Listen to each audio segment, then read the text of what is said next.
श्रीमन नारायण, जय जय श्री राधे। श्री गौर हरि के पावन चरित्र में हम लोग प्रवेश करते हैं। कल हम लोग श्रवण कर रहे थे कि महाप्रभु जी अपनी माता जी और अपनी गृहिणी और सबसे आज्ञा लेते हैं कि अब मुझे सन्यास चाहिए। सन्यास की आवश्यकता क्यों थी? ध्यान से सुनिए। महाप्रभु जी विरह भाव का आस्वादन भी करने आए हैं और कृष्ण नाम का प्रचार भी करने आए हैं, क्योंकि वे जानते हैं कि इस कलिकाल में अगर नाम नहीं होगा ना तो कलयुग के जीवों का उद्धार का और कोई रास्ता ही नहीं है।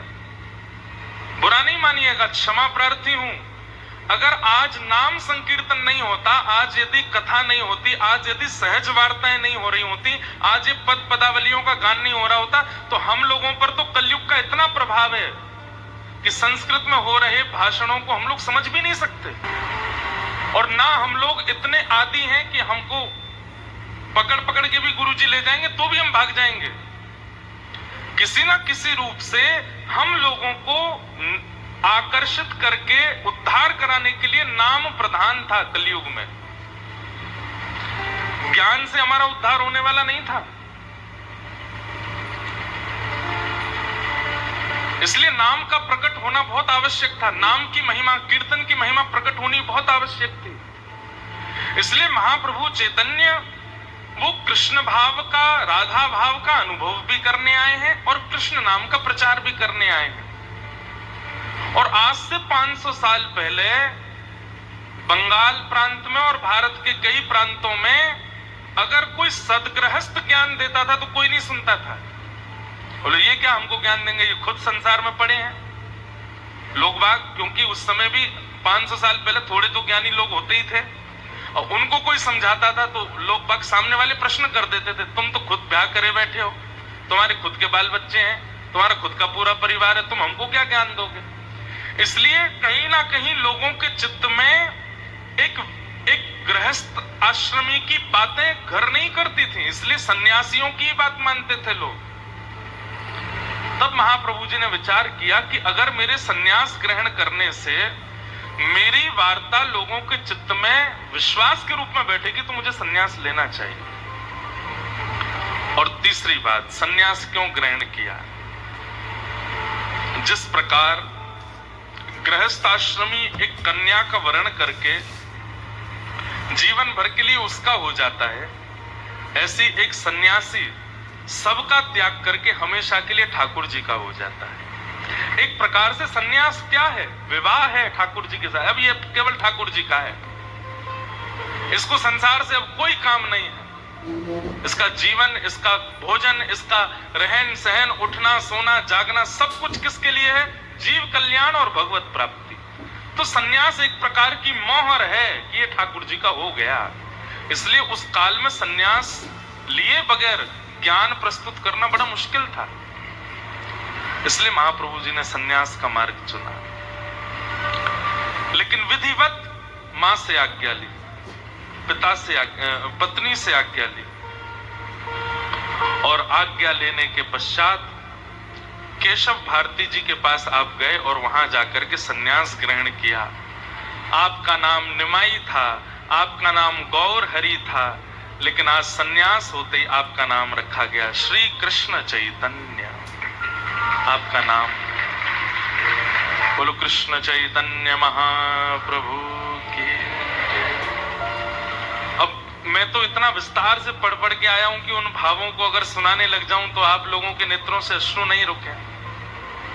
कहते हैं कि महाप्रभु जी को भद्र करने के लिए जो नाई आया था, उसको बुलाया गया, उसको पता नहीं था कि किसको भद्र करना है। महाप्रभु जी सबके प्रिय थे।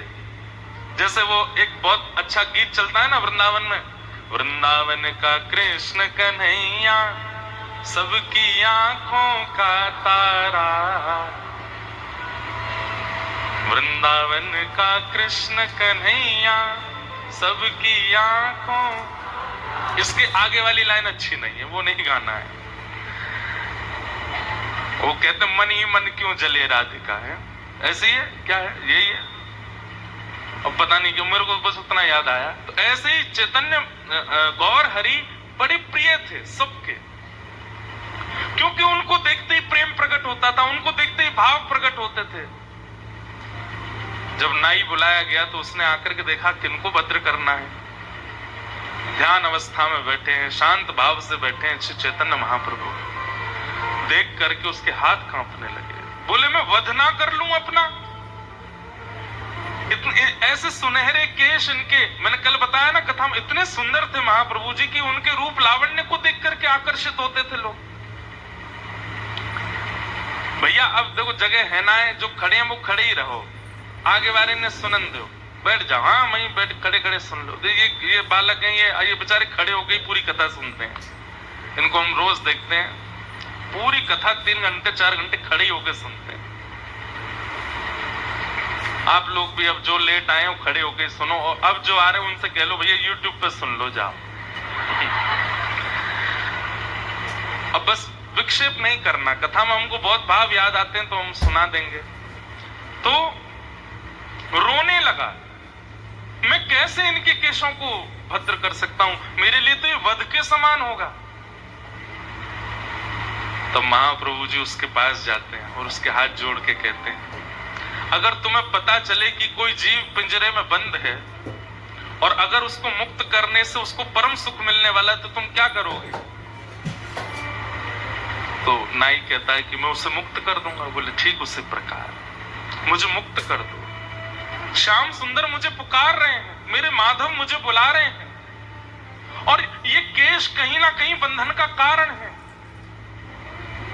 ये जाएंगे तभी मैं पूर्ण संन्यास रूप में प्रकट हो पाऊंगा, और संन्यास रूप मतलब मैं माधव का हो जाऊंगा। तुम मुझे मुक्त नहीं करोगे। हाथ जोड़ते हैं, पैर पड़ते हैं, बोले मैंने पहले मुक्ति की भिक्षा गुरुदेव से मांगी, अब तुमसे मांग रहा हूं, कर दो। उस दृश्य को भी कोई नहीं देख पाया है, देख नहीं पा रहे हैं। महाप्रभु जी भद्र हो गए और पतला दुबला शरीर, आजान बाहु, लंबी लंबी भुजाएं, गौर वर्ण, गले में माल धारण करके, एक वस्त्र धारण करके, और जैसे ही आप चलने लगे तो ऐसा लगता है कि मानो कोई रजत पर्वत जा रहा हो। क्या बताएं, पहले तो आकर्षण था ही, लेकिन अब सन्यास के वक्त और आकर्षण हो गया महाप्रभु जी। लेकिन अब का आकर्षण और पहले आकर्षण में अंतर क्या था? पहले रूप का आकर्षण था, अब महाप्रभु जी को देखने से कृष्ण प्रिय लगते हैं, ऐसा आकर्षण होने लगा। चित्त वृत्ति के सारे समाधान होने लगे।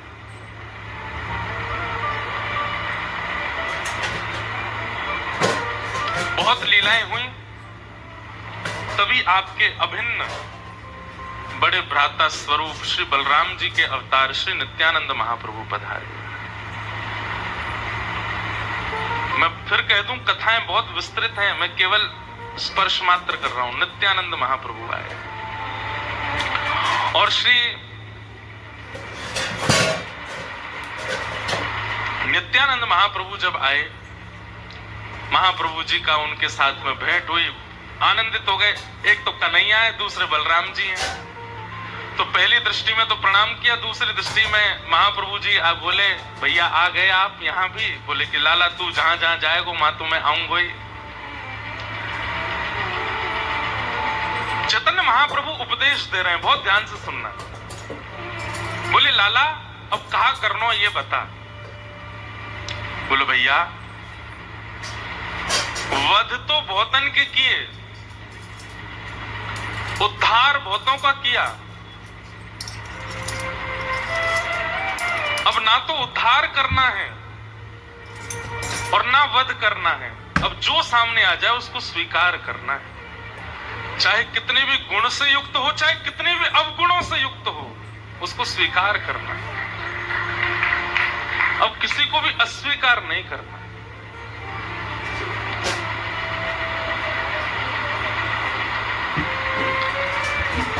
चैतन्य महाप्रभु बोले नित्यानंद जी एक पीड़ा है मन में। बोले क्या? हम लोग श्रीवास के घर पर कीर्तन करते हैं, सब लोगों को बुलाते हैं, 2-4 दिन तो सब लोग आए, लेकिन अब धीरे धीरे लोग बाग आते नहीं हैं। हम गिने चुने लोग ही कीर्तन करते हैं। यहाँ लोगों की संख्या नहीं आती कीर्तन में। लोगों को जाकर के बोलो तो वे कहते नाम कहने से क्या होगा, नाम गाने से क्या होगा, नाम गाने से कुछ भला होगा हमारा। अब उन्हें ज्ञान देने के लिए प्रवचन करते हैं तो उनके अंदर वो धैर्यता नहीं है कि वो प्रवचन समझें।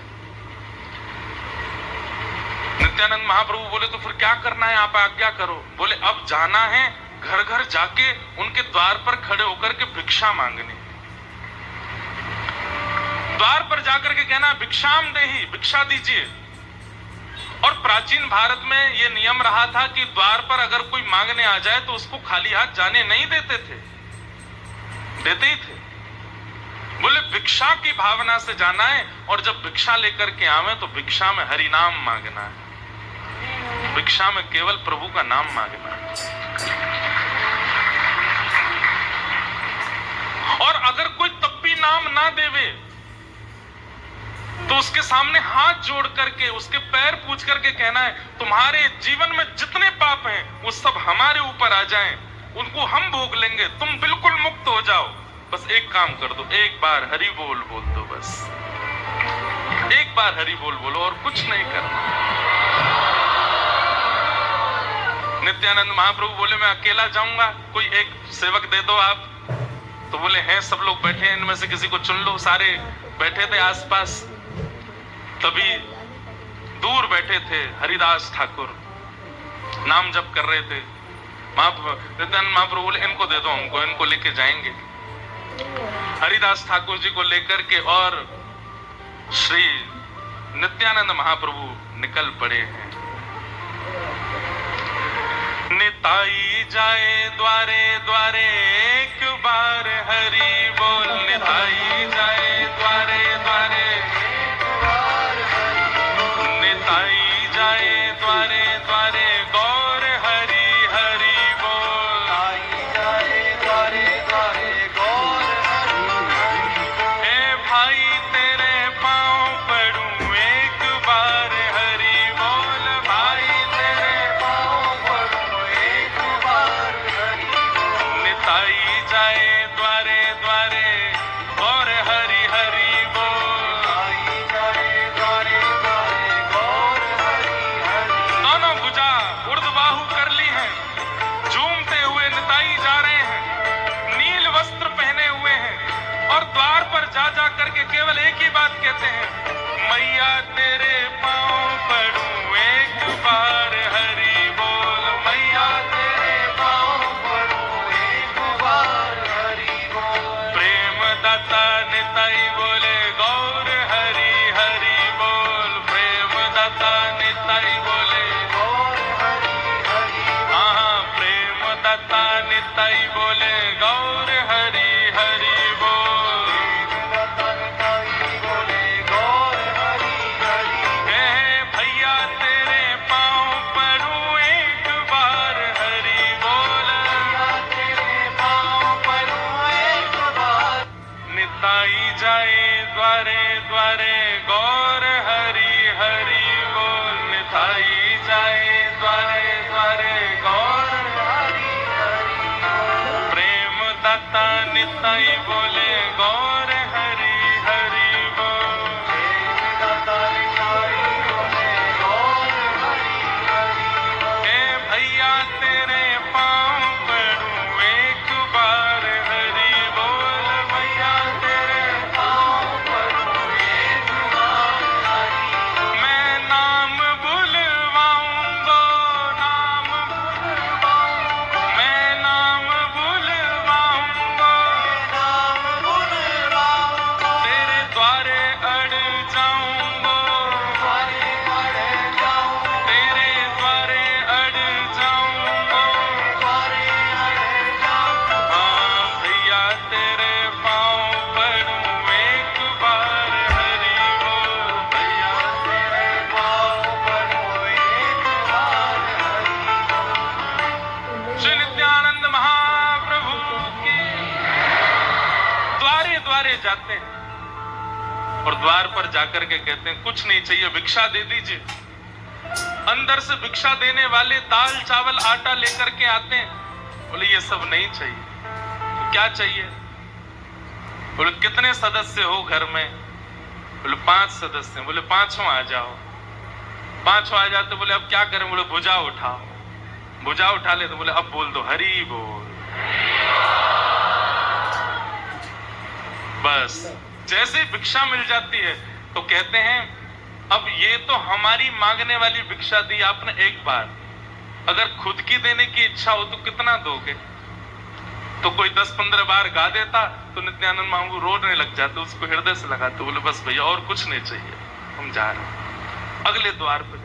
ऐसे नाम का प्रचार किया श्री नित्यानंद महाप्रभु ने। द्वार द्वार जाते हैं, किसी के द्वार पर गए और जाकर के करताल बजा करके भिक्षा मांगने के लिए खड़े हैं। भीतर से निकल करके आए, क्या बात है सुबह सुबह आ जाते हो मंजीरा पीटने के लिए? एक बार हरि बोल बोल दीजिए, उसकी भिक्षा हमको दीजिए, हरि बोल हरि नाम की भिक्षा दे दीजिए। क्यों बोले हरि बोल? नहीं बोलना हमको हरि बोल, ये हरि बोल हरि बोल हरि बोल बुलवाते रहते हो तुम और वो दूसरा वो चैतन्य। पूरे मायापुर में पूरी नदिया में तुम लोगों ने केवल ये नाम संकीर्तन, जाने क्या घर के काम कौन करेगा, पढ़ाई लिखाई कौन करेगा, ये सब कार्य कौन करेगा? नित्यानंद महाप्रभु बोलते घर में क्या काम है? बोले अभी दूध काटना है, उसके बाद सब्जी तैयार करनी है, आटा गूंदना है, चावल पकाने, पति आ रहे होंगे उनको पवाना है, बच्चे आ रहे होंगे उनको पवाना है, घर में चौका बर्तन करना है, उसके बाद ये करना है। तो नित्यानंद महाप्रभु बोले मैं सब कर दूंगा, मेरी जगह तुम बाहर आके हरि नाम बोलो। गैया काटनी है ना, मैं काटूंगा तुम्हारी गाय, मैं बना दूंगा सब्जी, मैं बना दूंगा सब सामग्री। अगर मैं घर के सारे काम कर दूं तो तुम हरि बोल बोलो। भैया बैठ जाओ।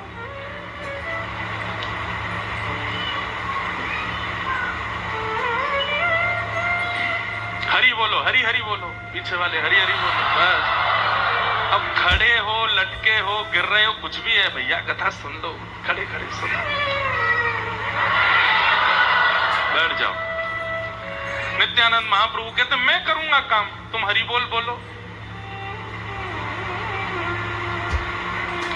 ऐसा क्या है इस नाम में?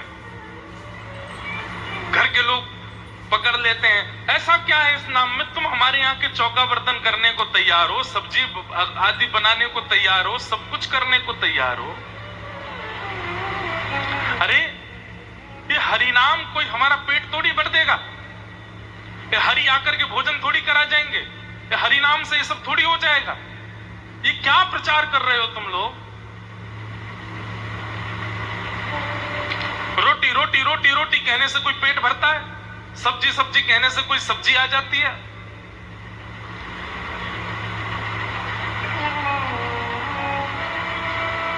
नित्यानंद महाप्रभु कहते हैं रोटी रोटी कहने से पेट तो नहीं भरता, सब्जी सब्जी कहने से सब्जी का स्वाद तो नहीं आ जाता, पर गुड़ गुड़ गुड़ कहने से जीव में पानी आ जाता है।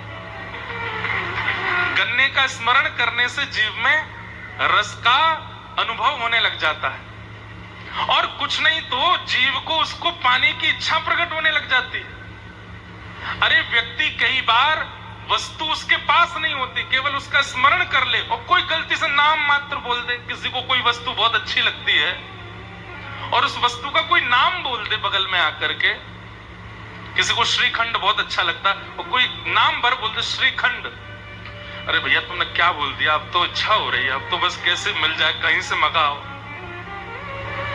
जोमेटो करो, आएगा। क्यों? क्योंकि इंद्रिय इतनी तीव्रता से उसकी कामना करने लग जाती है कि फिर व्यक्ति उसके लिए भागता है कि वो मिले। ऐसे ही हरि बोल बोलने से कम से कम अभ्यास करते करते करते करते करते कभी तो ऐसा होगा कि जीव को, इन नेत्रों को, इन कानों को, इन हाथों को, इन त्वचाओं को इच्छा प्रकट हो जाएगी, और जब इच्छा प्रकट होगी तो दौड़ेंगे हम पाने के लिए, और जब दौड़ शुरू होगी उसी दिन कृष्ण मिल जाएंगे। देखिए महाप्रभु जी कहते हैं कि कृष्ण को प्राप्त करने के लिए लंबी यात्रा जरूरी नहीं, बस दौड़ की स्थिति प्रारंभ हो। समझ रहे हैं बात? मार्ग लंबा नहीं है, कोई यात्रा का पथ नहीं है, बस इच्छा चित्त में दौड़ की हो कि मुझे पाना है। जिस दिन आपने दौड़ लगाने के मतलब बस उत्कंठित हो गए, चाहिए मुझे ठाकुर जी, जिस दिन ये स्थिति चित्त में आ गई, बस उसी दिन से ठाकुर जी मिलना प्रारंभ हो जाएंगे। पर इस स्थिति को प्रकट करने के लिए नाम गाना पड़ेगा। कहां तक कहें, नित्यानंद महाप्रभु नाम गवाने के लिए ये तक कह देते, सब्जी हम काट देंगे, चावल बना देंगे, दूध काट देंगे, चौका बर्तन कर देंगे, तुम्हारे घर के सब बर्तन धो देंगे, तुम हरि बोल बोलो। और इतने में भी कोई नहीं मानता तो क्या कहते, द्वारे अड़ जाऊंगो एक बार हरि बोल। तुम्हारा कुछ जा रहा है, एक बार बोलने में क्या जाएगा, एक बार बोल दो बस। यहीं मर जाऊंगो एक बार, यहीं प्राण त्याग दूंगा, एक बार बोल दो। लेकिन इतने ढीठ लोग वो कहते हैं अड़ जाओ, मर जाओ, लेकिन हरि बोल नहीं बोलेंगे। नित्यानंद महाप्रभु बोले एक तो बोल ही दिया, एक बार तो बोल ही गया, एक तो हो ही गया। अब ये गलती से हुआ, एक बार भाव से कह दो ना, तुम फिर बाद में हम दिखेंगे भी नहीं, भग जाएंगे यहां से, एक बार बोल। कोई व्यक्ति कह देता हरि बोल, आहा, तुरंत नित्यानंद महाप्रभु रुदन करने लगते। हरिदास ठाकुर जी से कहते प्रणाम करो, हरि बोल बोल रहा है। बोले एक बार आपने हमारी आज्ञा से बोला, अब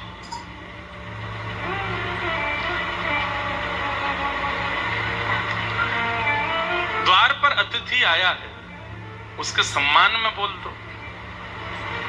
एक बार और हरि बोल बोल देते, फिर बोलते अब हम जा रहे हैं, विदा हो रहे हैं, विदा होते समय एक बार, 3 बार बोल दो। पहले एक बार की जिद करते और एक बार कोई बोल देता, दूसरी बार की जिद करते और कोई 2 बार बोल देता तो फिर तीसरी जिद करते, 3 बार बुलवाते और कहते बस अब बस।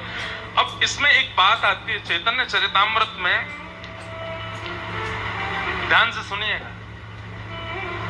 बोले पहली बार तो जिद से बुलवाते थे और दूसरी बार चरण आदि पकड़ करके और बड़ा निवेदन करते, बोले एक बार, बस एक बार और। पहली बार जिद से, दूसरी बार बहुत अनुनय विनय निवेदन आदि करके, और तीसरी बार कहते बस हम जा रहे हैं, हम दूर निकलते को, हम आपका द्वार छोड़ दिया, हम निकल गए आगे, अब एक बार जाते जाते और बोल दो। चौथी बार नहीं बुलवाएंगे, सौगंध दे रहे हैं। कहते हैं व्यक्ति जैसे ही तीसरी बार हरि बोल बोलता था, नित्यानंद महाप्रभु वहां से चले जाते तो अपने आप उसकी भुजाएं खड़ी हो जाती, हरि बोल हरि बोल हरि बोल हरि बोल, अपने आप नाम उसके चित्त में प्रकट हो जाता। 3 बार के नाम से उसके चित्त में नाम का उद्दीपन करा देते महाप्रभु जी।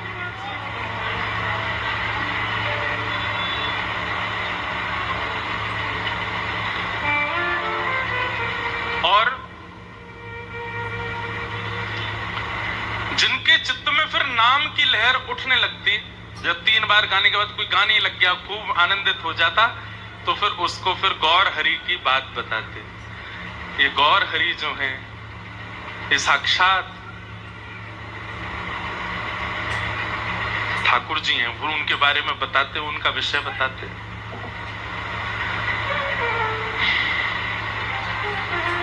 इस प्रकार महाप्रभु जी सब जगह कीर्तन करते और कीर्तन करते हुए आनंदित होते। एक जगाई मधाई नाम के 2 महाक्रूर थे, एक का नाम था जगन्नाथ दास, दूसरे का नाम था माधव दास। ब्राह्मण कुल में जन्मे थे, लेकिन एक मुगल बादशाह के यहाँ काम करते करते इन दोनों अपने स्थिति से इतने भ्रष्ट हो गए, इन्होंने अपना नाम भी बदल लिया। जगन्नाथ दास और माधव दास दोनों बन गए जगाई और मधाई। इतने क्रूर थे कि गौ मांस भी खाते थे। जहां इनका घर था उस गली से अगर कोई स्त्री भी निकल जाती तो वो भी, उसकी सुरक्षा की भी कोई जिम्मेवारी नहीं। कोई संत महापुरुष चले जाते तो उनको भी ये लोग लूट लेते। मतलब लूट भी करना, स्त्रियों के साथ में अभद्रता भी करनी, गौमांस भी खाना, मद्यपान करके पूरे दिन पड़े रहना, गलत कार्य करना, ये सब करते थे। एक दिन नित्यानंद महाप्रभु सबके यहाँ से हरि बोल बुलवाते बुलवाते बुलवाते उस रास्ते पे जा रहे थे जहाँ जगाई मधाई रहते थे। तो एक व्यक्ति से इन्होंने हरि बोल बुलवाया, तो जैसे ही आगे निकले तो उसने चरण पकड़े, बोले भगवान ऐसे मत जाइए, ऐसे निकल जाइए। बोले ऐसे क्या है? बोले आगे दो नाम के ब्राह्मण हैं, जगाई मधाई रहते हैं, बहुत क्रूर है, आप उनके पास मत जाइएगा, गौ मांस खाते हैं, आपको यहाँ दुर्गंध आ रही होगी, हड्डियां पड़ी होंगी आगे, कितनी माताएं कितनी बहनें कितनों को अगवा करके उन लोगों ने गलत कृत्य किए हैं, संत महापुरुषों को जान से मार देते हैं, बहुत गलत आदमी, आप वहां मत जाइएगा। नित्यानंद महाप्रभु हरिदास ठाकुर को देख करके कहते हैं असली नाम का अधिकारी तो अब मिलेगा जिससे बुलवाना है। ये सब तो छोटे छोटे क्रिया करे बैठे थे, असली नाम का प्रभाव जिस पर होना है वो तो अब आगे ही बैठा है। भैया तेरे बहुत भले हो, इधर आते को थोड़ा आशीर्वाद, आशीर्वाद बहुत बढ़िया किया तूने, हमको बता दिया। उसको लगा कि वो कहेंगे कि तूने बता दिया हम नहीं जाएंगे, अब तुम यहीं जाएंगे, अब तो जगाई मधाई को ही देखना है। लिए करताल खोल लेकर के जगाई मधाई के द्वार पर पहुंच गए और लेकर के महाराज करताल बजामे मृदंग बजामे एक बार हरि बोल हरि बोल हरि बोल, गौर हरि हरि बोल हरि बोल हरि बोल, गौर हरि हरि बोल हरि बोल हरि बोल। जगाई मधाई दोनों भीतर बैठे थे, मद्यपान करके नशा तो चढ़ ही रखा था उनको। जैसे क्रूरता पूर्वक निकल करके आए मारने के लिए, तो एक अद्भुत लीला की नित्यानंद जी ने। क्या करी? तुरंत अपनी मृदंग समेट करके और हरिदास ठाकुर जी को तो उनकी तरफ धक्का दिया, खुद भाग गए वहां से। हरिदास ठाकुर उनको वो बेचारे जगाई मधाई पकड़ने के लिए गए, बोले रुक जा तुझे बताते, हम हरि बोल कर रहा है सुबह आके। आगे आगे अब हरिदास ठाकुर बोले ये क्या किया इन्होंने, और इतनी जोर से भागे कि दिखे भी नहीं। हरिदास ठाकुर पीछे पीछे दौड़े, बोले हाँ शिकायत करूंगा इनकी। और जैसे पहुंचे तो महाप्रभु जी चैतन्य महाप्रभु बैठे हैं और पास में निताई महाप्रभु बैठे हैं। इतने में हरिदास ठाकुर बोले अब नहीं जाऊंगा इनके साथ में, ये तो बहुत विचित्र है। वहां जगाई मधाई के पास गए, वहां जाकर के मुझको धक्का दिया है। तो चैतन्य महाप्रभु बोले तुमने ऐसा क्यों किया? बोले इनको पिटने की बहुत आदत हो चुकी है और हम तो अभी नए नए आए हैं। इनको पहले ही मुगलों ने पकड़ करके बीच बाजार में कोड़े बरसाए थे। हरिदास ठाकुर की कथा भी बड़ी अद्भुत है। और कहा था कि तुम नाम नहीं गाओगे, लेकिन इन्होंने कहा मृत्यु स्वीकार है, नाम नहीं छोड़ेंगे। बोले इनको तो भाई खूब इनको पीड़ना मिल चुकी है पहले, तो हमें लगा कि अभ्यासी हैं इसलिए हम धक्का दिया है, और हमको तो अभ्यास है नहीं पिटाने का, तो हम तो भाग आए। जगाई मधाई बड़े खतरनाक है। हरिदास ठाकुर बोले अब नहीं जाऊंगा इनके साथ, ये तो बहुत खतरनाक है, तो मुझे कहीं भी ऐसे छोड़ के आ सकते हैं। चैतन्य महाप्रभु मंद मंद मुस्कुरा करके नित्यानंद जी की ओर देखे, बोले असली बात क्या है वो बताइए। बोले असली बात ये है कि हरिदास ठाकुर कितनी नाम जप प्रतिदिन करता है इसकी कोई गिनती नहीं है। ये नाम ध्यान में नाम जप में मेरे भी बड़े हैं, मुझसे भी बड़े हैं। मैंने इनको धक्का इसलिए दिया कि मुझे तो स्पर्श करना पड़ेगा, आपको तो स्पर्श करना पड़ेगा, हमारे स्पर्श से कल्याण होगा। लेकिन इनके अगर पीतांबरी का छोड़ भी जगाई मधाई को छू गया तो उनके ऊपर कल्याण हो जाएगा, उनके कुछ पाप तो कम हो जाएंगे। मैं इसलिए इनको धक्का दे के आया कि इनकी पीतांबरी कैसे भी उन दोनों से स्पर्श हो जाए। हरिदास ठाकुर बोले अब नहीं जाऊंगा मैं, तुम्हारी कोई भरोसा नहीं है, तो भर रहे हो बातों को। बोले नहीं नहीं कल चलेंगे, वहां नहीं जाएंगे, हाँ कहीं और चलेंगे। अगले दिन सुबह उठ करके फिर से खोल मृदंग आदि लेकर के करताल लेकर के चले। लेकिन नित्यानंद महाप्रभु जी के तो मन में था कि वहीं जाना है। कीर्तन करते करते जैसे ही उस गली में मुड़े, हरिदास ठाकुर बोले देखो फिर जा रहे हो आप? बोले अब मैं आगे रहूंगा, आप मुझे धक्का दे देना, पहले ये हाथ करके चलो ऐसे, लेकिन चलना है। उन पर तो कल्याण करना है। दोनों जैसे ही पहुंचे और कल की भांति फिर से उन्माद नृत्य करते हुए हरि बोल हरि बोल हरि बोल हरि बोल हरि बोल, मृदंग बजा में जोर से कांसा बजा करके नृत्य करें। जगाई मधाई बोले फिर आ गए, कल तो भाग गए थे, आज फिर आ गए। लेकिन उनका कीर्तन बंद नहीं हुआ, आवेश में आ गया। और यहां जगाई जिस पात्र में मदिरा पान कर रहा था उसी पात्र को लेकर के उठा करके मारा और श्री नित्यानंद महाप्रभु के माथे पर जाकर के वो पात्र पड़ा, रक्त की धार बहने लगी। रक्त देखते ही वहां से हरिदास ठाकुर चिल्लाए हैं, हे महाप्रभु रक्षा करो, हे महाप्रभु रक्षा करो। यहां हरिदास ठाकुर की पुकार जैसे ही श्री चैतन्य महाप्रभु के कर्ण रंध्र में पड़ी है, नेत्र खुलते ही ठाकुर जी के नेत्र ताम्र वर्ण के हो गए। वैसे तो वे चैतन्य रूप में रहते हैं, राधा भाव में रहते हैं, लेकिन आज तक तीनों युगों में रक्षा करने वाले बलभद्र भैया, लक्ष्मण भैया के ऊपर आक्रमण। ये भाव सुनते ही महाप्रभु जी भूल गए कि कौन गौर हरि, कौन चैतन्य, कौन निमाई। तुरंत सुदर्शन चक्र धारण कर लिया और सुदर्शन लेकर के पहुंचे हैं सीधे जगाई मधाई का उद्धार करने के लिए। रूप देख करके जगाई मधाई थर थर कांपने लगे, चरणों में गिर गए, सुदर्शन चक्र को आज्ञा किए दोनों का सर धड़ से अलग कर दो। इतने में नित्यानंद महाप्रभु को होश आया, तुरंत दौड़ करके श्री चैतन्य महाप्रभु को हृदय से लगाया, नहीं भगवान आप ये क्या कर रहे हैं, आपने ही कहा था ना तो उद्धार करना है, ना स्वीकार करना है, ना किसी पर कृपा करनी है, अब तो सबको स्वीकार करना है। ये सबसे बड़े अधिकारी हैं स्वीकार के, प्रभु इनका ऐसे वध मत कीजिए। नित्यानंद महाप्रभु ने जैसे ही हृदय से लगाया, महाप्रभु चैतन्य शांत हो गए। कभी तो उनको राधा भाव का आवेश आ जाता और कभी कृष्ण भाव का आवेश। सुदर्शन चक्र आकाश से आ ही रहा था। इतने में नित्यानंद जी ने चरण पकड़ लिए, बोले ये तो अत्यंत स्वीकार के पात्र हैं, ऐसा मत कीजिए महाप्रभु। तुरंत सुदर्शन चक्र अंतर ध्यान हो गया और जगाई मधाई दर्शन करके चरणों में नतमस्तक हो गए। बोले हमें क्षमा कर दो भगवान, हम पहचान नहीं पाए, हम जान नहीं पाए, हम पर कृपा अब हुई है। जगाई मधाई दोनों को ठाकुर जी ने पवित्र कर दिया। बोले गंगा स्नान किया है तुमने दोनों ने? बोले हाँ बचपन में कभी किया था। बोले चलो गंगा स्नान कराते हैं। जगाई मधाई दोनों को लेकर के गंगा जी में गए। महाप्रभु जी और नित्यानंद जी अपना हाथ पकड़ करके लेकर के जा रहे हैं और जैसे ही गंगा जी के मध्य में पहुंचे, ए जगाई मधाई हाथ में जल लो। जल लिया और जल लेकर के चैतन्य महाप्रभु संकल्प करवा रहे हैं। बोले जीवन में जितने भी पाप किए हैं, तुरंत दोनों ने हाथ छोड़ दिया। बोले नहीं नहीं नहीं नहीं भगवान ऐसा मत कीजिए। बोले क्यों?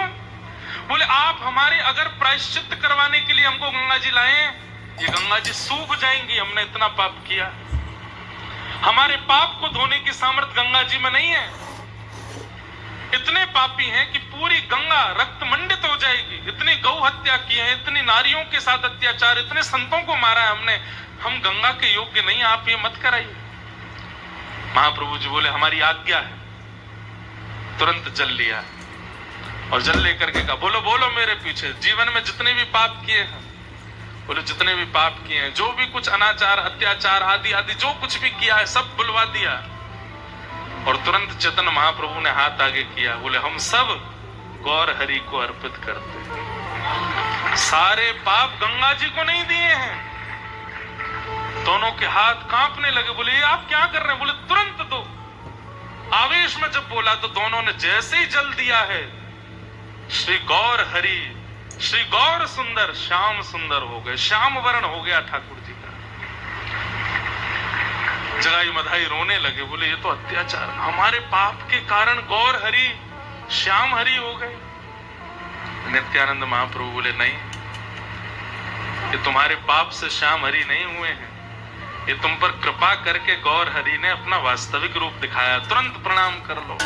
गंगा जी में डुबकी लगा करके चैतन्य महाप्रभु को जैसे ही प्रणाम किया, महाप्रभु जी ने जैसे ही डुबकी लगाई तो जो श्याम वर्ण हुआ था वो पुनः गौर वर्ण हो गया और जगाई मधाई हमेशा के लिए महाप्रभु जी के हो गए। फिर तो वही जगाई मधाई वो ताल नृत्य करते हैं, आनंद से करताल खोल बजा करके हरि बोल करके अब नित्यानंद महाप्रभु जी के प्रचार में जगाई मधाई आगे चलते हैं। सबके पास।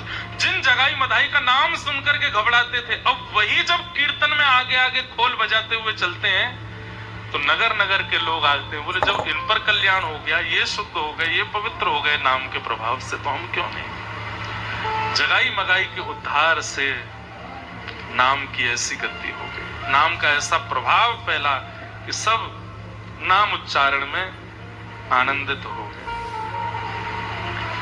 कहते हैं ये जगाई मधाई जो हैं, यही सतयुग में हिरण्याक्ष और हिरण्यकश्यप थे, त्रेता में यही रावण कुंभकर्ण थे, द्वापर में यही शिशुपाल दंतवक्र थे। लेकिन इन्होंने अपने तीनों अवतारों के बाद ठाकुर जी से एक बात कह दी, बोले नाथ, बोले हाँ, बोले आपके दर्शन में इतना प्रभाव था तो हमको मारने की आवश्यकता क्यों पड़ी? आप सामने आए थे, उसी से हमारा उद्धार क्यों नहीं हो गया? आपके नाम में इतना प्रभाव था तो आपके नाम तो रावण ने जितना नाम गाया होगा उतना किसी ने नहीं गाया। वो तो भले ही भाव कुभाव अनख आलसु नाम जपत मंगल दिश दसु, तो उस नाम के प्रभाव से रावण पवित्र क्यों नहीं हुआ? आपको उद्धार के लिए मारना ही क्यों पड़ा हम दोनों को? तो ठाकुर जी ने कहा दो कारण। पहला कारण, तुम दोनों शापित थे और शाप की पूर्ति के लिए तुम्हारा उद्धार वध से ही होना था। और दूसरा कारण, नाम प्रभाव सतयुग में आवश्यक नहीं है, नाम का प्रभाव त्रेता में और द्वापर में आवश्यक नहीं है। सतयुग में यज्ञ का प्रभाव है, त्रेता में, सतयुग में तप का प्रभाव है, त्रेता में यज्ञ का प्रभाव है, द्वापर में सेवा का प्रभाव है, ठाकुर जी की मंदिर की सेवा। नाम का प्रभाव जिस युग में है उसमें दिखाएंगे नाम का प्रभाव, तो उसमें बिना सुदर्शन के, बिना गदा के, बिना तीर कमान के नाम से तुम्हारा उद्धार करेंगे। तो वही श्री राघवेंद्र सरकार, वही श्री कृष्ण जब चैतन्य बन करके आए हैं और वही तीनों राक्षस जब जगाई मधाई बन करके आए तो उठाया तो सुदर्शन, लेकिन तभी नित्यानंद महाप्रभु ने जब कंठ से लगाया और कहा कि आपने कहा था स्वीकार करना है, तो कान में धीरे से कह भी दिया, अरे हिरण्यकश्यप हिरण्याक्ष हैं, शिशुपाल दंतवक्र हैं, ये पहले ही पूछे बैठे हैं कि नाम का प्रभाव क्या है, नाम से उद्धार करो, दर्शन से उद्धार करो। सुदर्शन से उद्धार कर दिया तो हंसेंगे दोनों, बोले कि यहां भी आपको सुदर्शन उठाना ही पड़ा। इसलिए ठाकुर जी तुरंत सुदर्शन चक्र को अंतर ध्यान करते हैं और तुरंत अपने नाम का जब उद्घोष करते हैं तो जगाई मधाई का नाम से उद्धार हो जाता है। ऐसे नित्यानंद महाप्रभु और श्री चैतन्य महाप्रभु नाम का प्रचार कर रहे हैं, जगह जगह जाते ही सब पर ऐसे भाव प्रकट करते हैं। जगाई मधाई का उद्धार किया, उद्धार करने के बाद महाप्रभु जी अब सोच रहे हैं कि सन्यास तो हो गया, लेकिन अब मेरी वृंदावन जाने की इच्छा है, मैं वृंदावन के बगैर रह नहीं पाता हूं, मुझे वृंदावन की बहुत स्मृति होती है। बंधुओं, जितना लंबा विरह, जितना प्रगाढ़ विरह ठाकुर जी को वृंदावन का हुआ, उतना प्रगाढ़ विरह आपको नहीं हो सकता। कई बालक आते हैं, कई लोग आते हैं, हमें वृंदावन की बहुत याद आती, लेकिन हमारे परिवारी जन, हमारे कार्य ऐसे हैं कि हम जा नहीं पाते। उस समय ठाकुर जी का चिंतन किया करो, ठाकुर जी से बड़ा विरह नहीं होगा आपका। द्वारिका लीला में कहते हैं कि ठाकुर जी उस दिशा में नहीं चलते, उस दिशा में मुख करके नहीं बैठते जिस दिशा में वृंदावन है। क्यों? रोक नहीं पाऊंगा मैं खुद को। विश्वकर्मा जब द्वारिका नगरी का निर्माण कर रहे थे तो ठाकुर जी बोले सब कुछ बनाना, पर ऐसी कोई स्थिति मत बनाना जहां रुक करके थोड़ी देर खड़े होकर के कोई क्रिया करनी पड़ती हो और उस दिशा में वृंदावन हो, क्योंकि अगर 2 क्षण भी मैं उस दिशा में रुका तो रोक नहीं पाऊंगा स्वयं को। ठाकुर जी जितना विरह किसी को नहीं हुआ होगा। और वही जब कृष्ण चैतन्य बन करके आए हैं, इतनी अवस्था हो गई, अभी लगभग 25-30 वर्ष की आयु के आसपास महाप्रभु जी होने वाले हैं, लेकिन अभी तक वृंदावन नहीं गए। नित्य याद करते हैं वृंदावन को। तभी आप आज्ञा करते हैं अपने अनुचरों को कि अब मुझे वृंदावन जाना है, अब मैं यहां नहीं रहूंगा। तो बोले आप तो जा सकते हैं जहां चाहें। बोले नहीं, मां से आज्ञा लेनी है।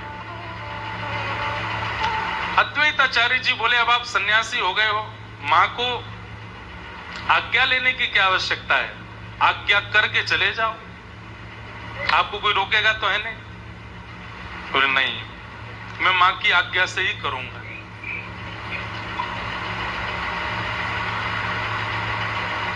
हरिदास ठाकुर बोले क्या कहा आपने, मां की आज्ञा से करेंगे? बोले हाँ, मां तो कभी नहीं कहेगी कि वृंदावन जाओ, फिर क्या करोगे?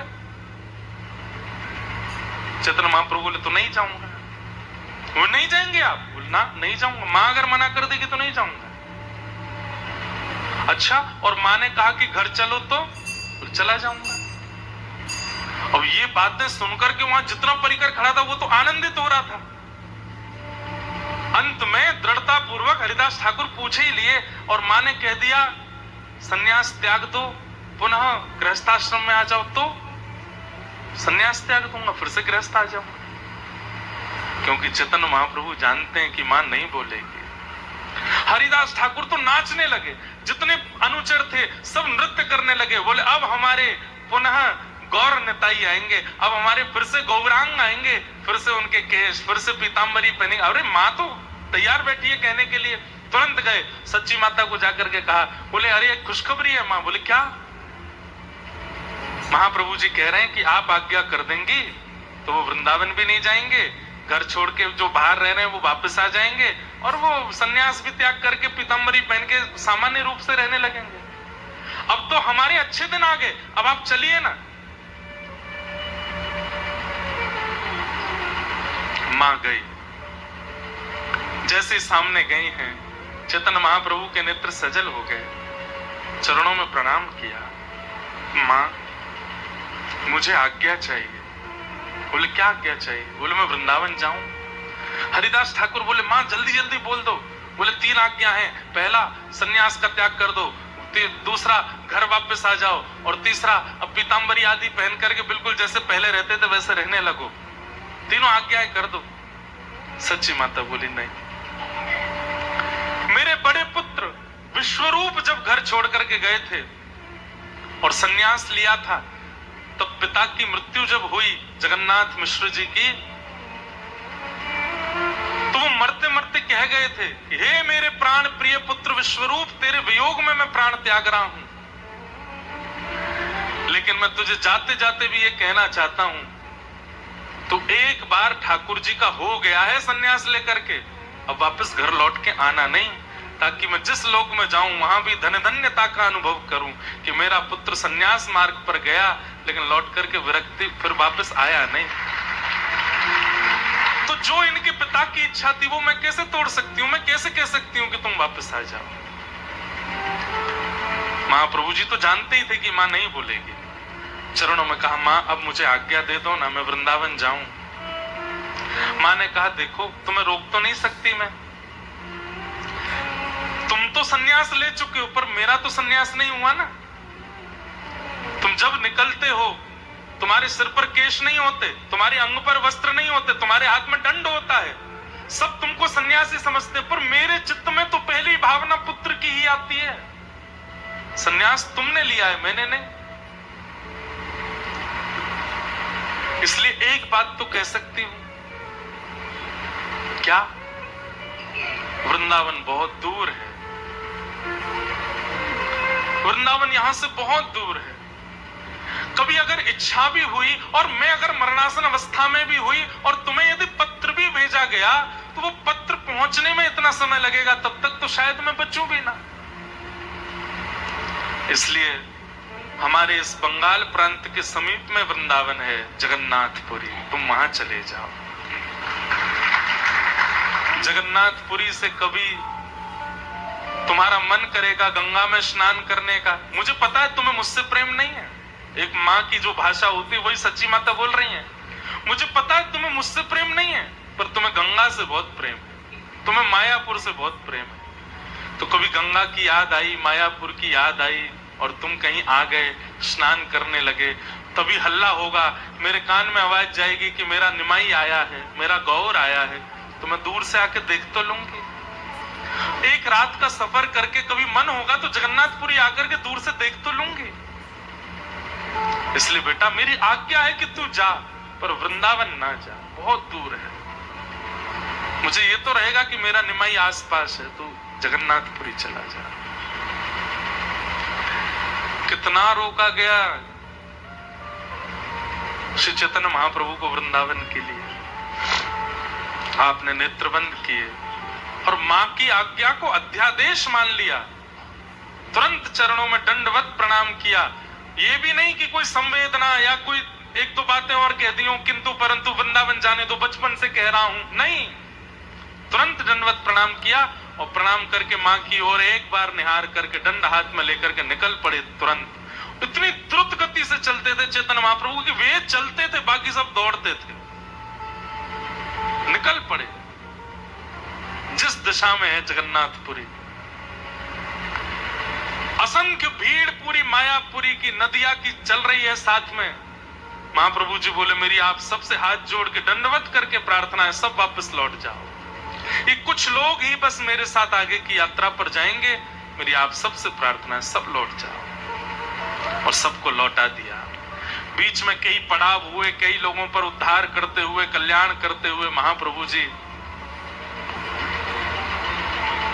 नीलाचल जा रहे, जगन्नाथपुरी जा रहे। जगन्नाथपुरी पहुंचे और जैसे ही उस स्थान पर पहुंचे जहां से नील चक्र दिखना शुरू हो जाता है,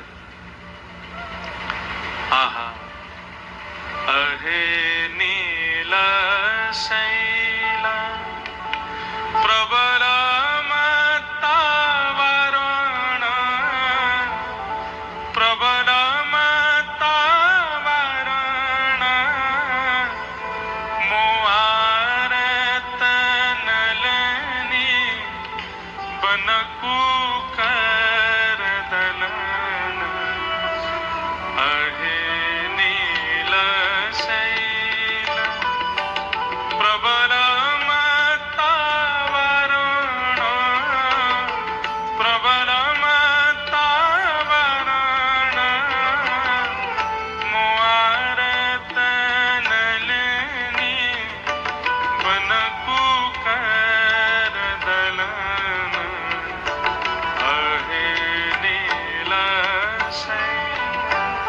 जैसे नील चक्र का दर्शन हुआ है, महाप्रभु जी दोनों भुजा उठा करके वहीं नृत्य करने लगे।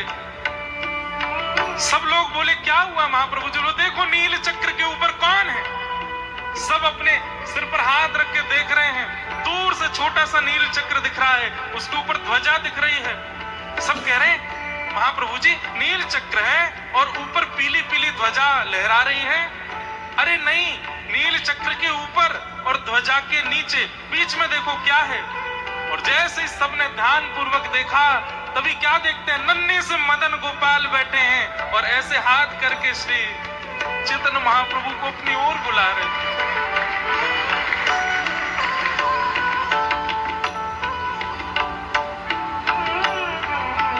ये स्तुति श्री जगन्नाथ जी को बहुत प्रिय है। अहे नील शैला प्रबल मत्तावरण,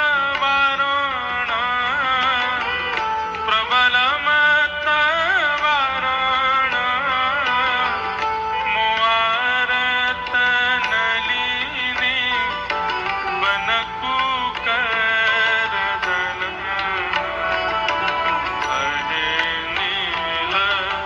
उड़िया भाषा में है, सालबेग के द्वारा गाई गई है और महाप्रभु जगन्नाथ जी को अति प्रिय है।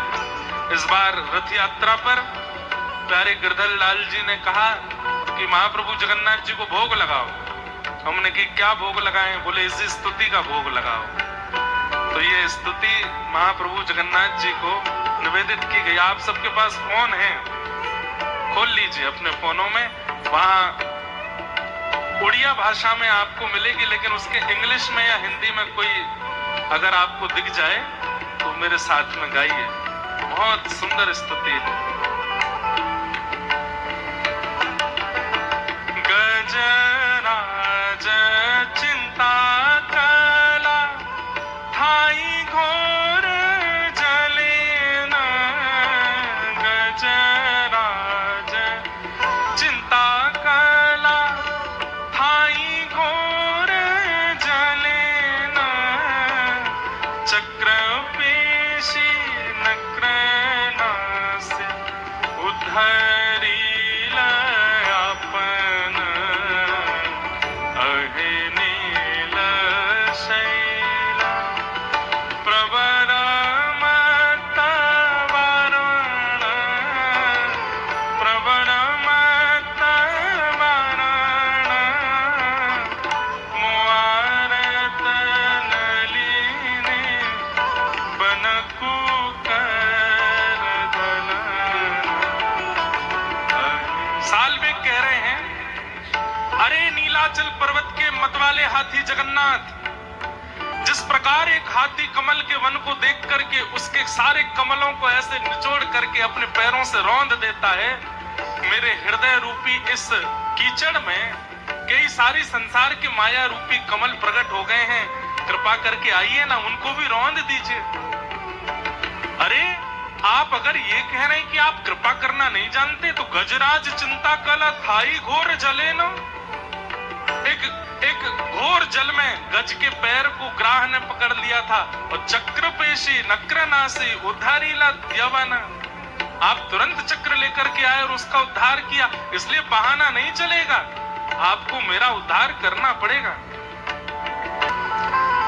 श्री चैतन्य महाप्रभु भावावेश में नृत्य करने लगे, और नृत्य करते करते करते करते करते जय जगन्नाथ जय जगन्नाथ जय जगन्नाथ कहते कहते मूर्छित होकर के गिर पड़े। सब अनुचरों ने उनको गोद में लिया, हरिनाम संकीर्तन करने लगे। थोड़ी देर में जब वह ध्यान नष्ट हुआ, आप तुरंत उठे और इतनी द्रुत गति से दौड़े महाप्रभु जी की ओर, पीछे अनुचर सब दौड़ रहे हैं। थोड़ी देर में महाप्रभु जी दिख नहीं रहे, इतनी द्रुत गति से दौड़े हैं जगन्नाथपुरी की ओर।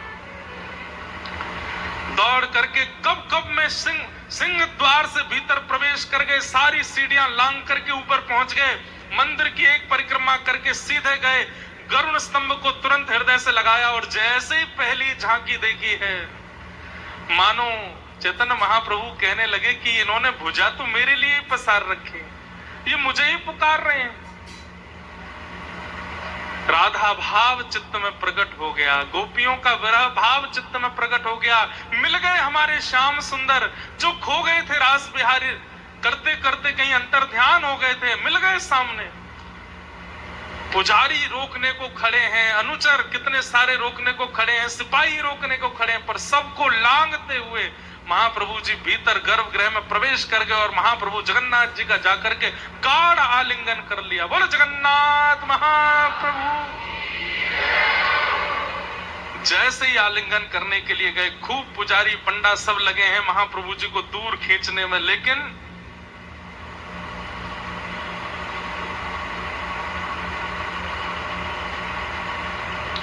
जैसे कोई एक ही अंग हो जाता हो। ये दो हाथ जुड़े हैं कस के, अब दूर करने पर भी अवकाश पता चलेगा ना, बीच में तो जगह है, लेकिन महाप्रभु जी जैसे ही जगन्नाथ जी से जाके आलिंगन करते हैं, और दूर खींचने वालों को लग रहा है कि अलग हो तो इनको अलग करें ना, ये तो एक ही हो गए हैं, एक ही स्वरूप हो गए। थोड़ी देर में महाप्रभु जी को मूर्छा आई, और जैसे मूर्छा आई अपने आप गिर पड़े।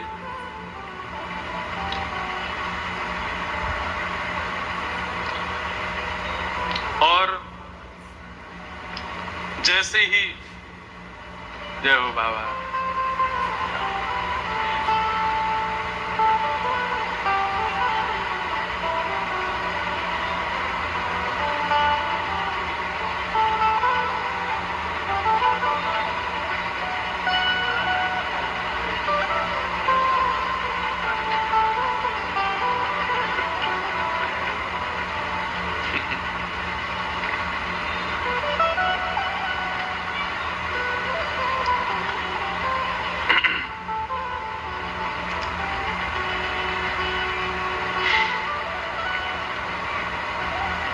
महाप्रभु जी पहुंचे।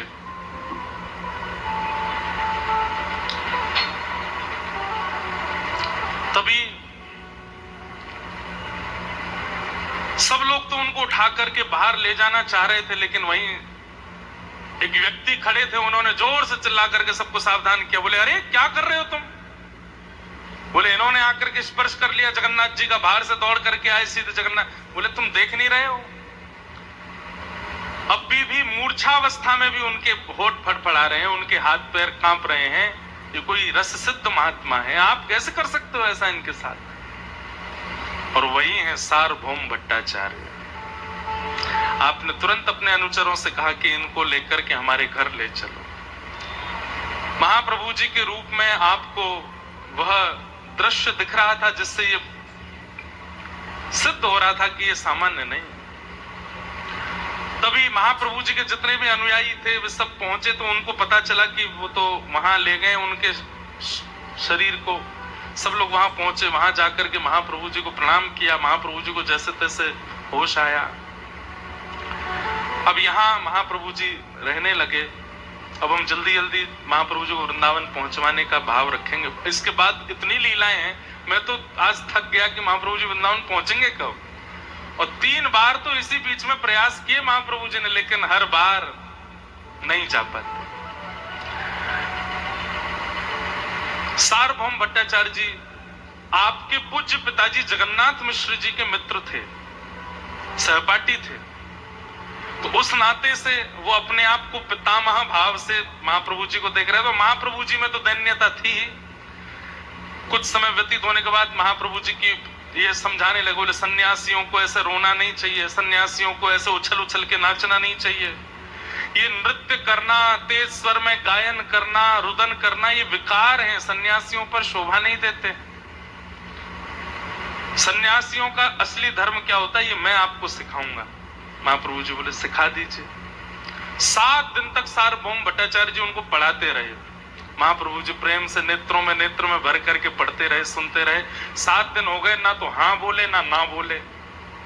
7 दिन बाद सार्वभौम भट्टाचार्य जी बोले आपको जो मैं पढ़ा रहा हूं वो समझ आया कि नहीं? आप जो पढ़ा रहे हैं वो सारे मंत्र मेरे को समझ में आ रहे हैं, उनका अर्थ भी मुझे समझ में आ रहा है, पर आप जो व्याख्या आप कर रहे हैं वो मेरे को समझ नहीं आ रही है। तो किसी विद्वान को बोल दो कि तुम्हारी व्याख्या समझ में नहीं आई तो उसको बहुत बुरा लगता है। बोला अच्छा तो तुम व्याख्या करके दिखाओ। तो उन्हीं 7 दिनों में सुने गए विषयों की व्याख्या जब चैतन्य महाप्रभु ने की तो हर व्याख्या में प्रेम था। घूम फिर करके बात कहां आ जाती है कि कृष्ण से प्रीति करो और कुछ नहीं है, कृष्ण से प्रीति करो और कुछ नहीं है। आपने तुरंत एक भागवत जी का श्लोक कहा और उसके 8 अर्थ बताए। बोले ये 8 ही अर्थ हैं इसके अलावा 9वां अर्थ नहीं है। चैतन्य महाप्रभु बोले आप विद्वान हैं, आप पंडित हैं, मैं आपको प्रणाम करता हूं, पर मैं इसका एक अर्थ करूं? बोले करो। चैतन्य महाप्रभु ने उसके 18 अर्थ की और 18 के 18 उनसे अलग। ये सब देख करके वो सार्वभौम भट्टाचार्य जी समझ गए कि ये सामान्य नहीं है। महाप्रभु जी ने कृपा की और कृपा करके जब उनके चित्त में भाग्य का, भक्ति का उदय हुआ, उन्होंने भी शरणागति ग्रहण कर ली। और सार्वभौम भट्टाचार्य जी, उनका नाम ही सार्वभौम था, सबको जीत गए थे वो, लेकिन महाप्रभु जी के भक्ति भाव के आगे वो भी नतमस्तक हो गए। कुछ दिन जगन्नाथपुरी में निवास करने के बाद महाप्रभु जी बोले अब हमको दक्षिण जाना है, क्योंकि भाव आवेश तो आते ही हैं, लेकिन प्रचार भी तो करना है। केवल बंगाल उड़ीसा तक थोड़ी रहना है, हमको सब जगह जाकर के प्रचार करना है। आप जैसे ही जगन्नाथपुरी से निकले सारे अनुचर संग हो लिए, सबको हाथ जोड़ के कहा सब यहीं रुको, कोई नहीं जाएगा। केवल 1-2 लोगों को संग लेकर के महाप्रभु जी वहां से दक्षिण की यात्रा पर गए। मार्ग में कई लोगों पर कल्याण करते हुए, नाम प्रचार करते हुए, सब जीवों को प्रेम दान करते हुए, सबको ठाकुर जी के प्रेम में उन्मुक्त करते हुए महाप्रभु जी पहुंचे श्रीरंगम। और श्रीरंगम में पौढ़ानाथ शेष शैया पर पौड़े हैं ठाकुर जी। लेकिन महाप्रभु जी की एक बात, वह तो वो कृष्ण अंदर से कृष्ण है, हृदय श्री राधा रानी का है, लेकिन वो जब जब अपने किसी विग्रह स्वरूप को देखते हैं वो ये भूल जाते हैं कि मैं ये तो भूले ही बैठे हैं कि मैं परमात्मा हूं, लेकिन जब भी अपने किसी विग्रह का दर्शन करते हैं उनके मन में किशोरी जी का भाव प्रकट हो जाता है और भुजा उठा करके खूब नृत्य करते हैं। आज जैसे ही आप श्रीरंगम पहुंचे, वहां पर पौढ़ा नाथ श्रीमन नारायण भगवान पौड़े हैं शेष शैया पर, जैसे ही दर्शन किया, दर्शन खुलते ही आप उछल उछल करके वहीं नृत्य करने लगे, आनंद करने लगे। इतने आनंदित क्यों हो रहे हैं? बोले सब जगह मैंने इनको खड़ा देखा और खड़े देख करके मेरे मन में आया कि ये लेटते कब होंगे, इनके पैरों में पीड़ा नहीं होती होगी, ये बेचारे इतने खड़े खड़े सब जगह दर्शन देते हैं। आज मैं देख करके अत्यंत प्रसन्न हूं, चलो ये लेट तो गए, कम से कम आराम तो कर रहे हैं। और ये देख करके तो और आनंदित हो गए कि चरण दबा रही है लक्ष्मी, हाँ ये यहाँ के दर्शन बहुत अच्छे लगे, कम से कम आराम तो कर रहे हैं ठाकुर जी। लेकिन वहां के 3 प्रसिद्ध रामानुज वैष्णव परंपरा के आचार्य थे, जिनका नाम था श्री त्रिमल्ल भट्ट, वेंकट भट्ट और प्रबोध भट्ट। शृंगनाथ भगवान की सेवा करते थे। उनमें प्रबोध भट्ट थे, ये सन्यास लेकर के काशी चले गए। यही कालांतर में इनका नाम प्रकाशानंद हुआ, जिनको महाप्रभु जी ने काशी में जाकर के षड्भुज रूप में दर्शन दिए और फिर यही प्रकाशानंद प्रबोधानंद बनकर के वृंदावन गए और वृंदावन जाकर के श्री वृंदावन महामृत नामक ग्रंथ आपने लिखा। वो कथा हमने गोवर्धन में सुनाई थी कुछ महीने पहले, गिरिराज जी में कथा हुई थी, वहां पर प्रबोधानंद जी की कथा सुनाई थी। आज नहीं कहेंगे, बहुत लंबी कथा है। तो त्रिमल्ल भट्ट और वेंकट भट्ट, तो वेंकट भट्ट जी इस समय आरती कर रहे थे रंगनाथ भगवान की, और जैसे ही आरती करते हुए वो आपने पीछे दर्शनार्थियों की ओर देखा, तभी देखते हैं कि महाप्रभु जी खूब जोर से नृत्य कर रहे थे। दर्शन करके रूप माधुरी देख करके आनंद तो हुआ, और उनको देखने के बाद जब पुनः देखा तो क्या देखते हैं कि शेषनाग पर ठाकुर जी भी खड़े होकर के वैसे ही नृत्य कर रहे हैं, जैसे बाहर महाप्रभु जी कर रहे हैं वैसे ठाकुर जी भी नृत्य कर रहे हैं। आपने भीतर देखा और भीतर ठाकुर जी को नृत्य करते देख पुनः बाहर देखा, तो पुनः बाहर देखते क्या देखा कि गौर हरि अंतर ध्यान, वो भीतर वाले ठाकुर जी बाहर नृत्य कर रहे हैं, बाहर पहुंच गए। और फिर दोबारा भीतर देखा तो सब सामान्य होगा, फिर से पौड़ गए, बाहर चेतन महाप्रभु रह गए। ये एक क्षण का आवेश दर्शन आपको हुआ, आप समझ गए कि ये सामान्य नहीं है, ये कोई महापुरुष है। महाप्रभु जी एक खंभ से सिर लगा करके वहीं रुदन कर रहे हैं, बैठे हैं आनंद से। तभी मंदिर बंद करके श्री वेंकट भट्ट जी आए और बोले, हे महाप्रभु आप कहां से आए? तो बताया हम बंगाल से आए हैं, आदि आदि। बोले अच्छा, आप मेरे घर चलिए, हमारे यहाँ संत निवास है, वहीं रहिएगा और वहीं प्रसाद आदि ग्रहण कर लीजिएगा। बोले ठीक है। वेंकट भट्ट जी के साथ महाप्रभु चैतन्य महाप्रभु गए और आपके घर पर जाकर के आपने निवास किया, प्रसाद आदि पाया, खूब आनंदित हुए, थोड़ी देर सत्संग भी हुआ, सब लोगों ने सुना। अगले दिन उठ करके जैसे ही महाप्रभु जी बोले अब हमको आगे की यात्रा पर जाना है, तो वेंकट भट्ट जी हंसने लगे। महाप्रभु जी बोले आप हंस क्यों रहे? बोले आपको पता है आज क्या है? बोले क्या है? बोले चातुर्मास का पहला दिन है, चातुर्मास प्रारंभ हो गया है, अब आप नहीं जा सकते यहां से, अब आपको 4 महीने यहीं रहना पड़ेगा। महाप्रभु जी बोले वाह रे, रंगनाथ भगवान की लीला है, ऐसे समय पर लाकर के हमको अपनी नगरी में बुलाया कि हम जा ही नहीं पाएंगे, हम तो भूल ही गए थे कि आज से चातुर्मास शुरू है। बोले भगवान छल पूर्वक ही सही में इसलिए लेके आया था, आपको पता ना रहे, आपको याद ना रहे, आप भाव में ही रहो ताकि चातुर्मास का पहला दिन शुरू हो जाए, ताकि 4 महीने पर यहीं डटो। बोले अब ठीक है, रंगनाथ भगवान जैसा चाहते वैसा होगा। वेंकट भट्ट जी बड़े प्रसन्न किए, महापुरुष हमारे यहाँ रुकेंगे। तभी आपने अपने पूरे परिवारी जनों को बुलाया, सब प्रणाम करो, सब आकर के प्रणाम करने लगे। तभी देखते हैं नन्हा सा बालक एक आया, महाप्रभु जी के जैसे समीप आए, महाप्रभु जी ने उठा के गोद में उठा, क्या नाम है तुम्हारा? मेरा नाम गोपाल भट्ट। आहा, श्री राधा रमण लाल जी को प्रकट करे वाले श्री गोपाल भट्ट मिले। अब पता चली कि ये रंगनाथ प्रभु ने पूरी लीला इसलिए करी थी कि वृंदावन में राधा रमन जी प्रकट कराने हैं और 4 महीना यहाँ पर गोपाल भट्ट जी को ज्ञान प्रदान करवाना। गोपाल भट्ट जी छोटे से, वेंकट भट्ट जी बोले मैं तो मंदिर में बहुत, को आवश्यकता नहीं, हम अपने आप अपनी सब क्रिया कर लेंगे। बोले नहीं, ये लाला रहेगा आपके पास, आपको जो आवश्यकता है सब इनसे कहना। महाप्रभु जी ने तो देख लिया था नेत्रों में कि यही हैं जो वृंदावन के प्राण धन को प्रकट करेंगे, और इन पर बीज तो बोना पड़ेगा ना इनके अंदर। पूरे दिन महाप्रभु जी के साथ में रहते गोपाल भट्ट जी, छोटे से बालक, महाप्रभु जी उनको गोद में बैठा लेते। तो गोपाल भट्ट जी बड़ी प्यारी बात करते, कहते जैसे मेरी माता जी आपकी माता जी नहीं है।